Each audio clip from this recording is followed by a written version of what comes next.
மற்ற தெய்வங்களை போகணும்னா தீய மிதிக்கணுங்கிறான், குண்டை மிதிக்கணும். ஒருத்தர் கீழே விழுந்து செத்து விட்டார் பாவம் ஏதோ ஒரு ஊரில். என்னன்னா எதுக்கு, அதாவது ஒழுங்கான பக்தி செய்யணும், அதில் வேற கேமரா எடுத்துக்கிட்டே போகிறான் ஒருத்தன், குண்டை மிதிக்கிறத செல்ஃபி. மகமாயி பார்த்தது, ஏண்டா என்கிட்டயே வா, கீழே உழு, அப்போ தான் சரியாக வருவேன்.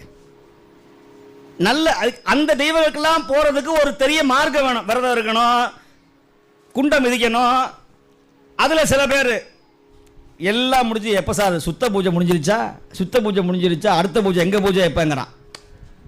ஒரு ஊரில் என்ன பண்ணுறான் பாவம், எல்லா ஆடுகளையும் மாடுகளையும் பலியிட்டு இப்படி ஒரு மார்க்கம். ஆனால் நம்முடைய சைவ சமயம் இருக்கு பாருங்க, யாரையும் துன்புறுத்தாது எளிமையான வழியில் நீ எந்த முறையில் சுவாமியை எப்படி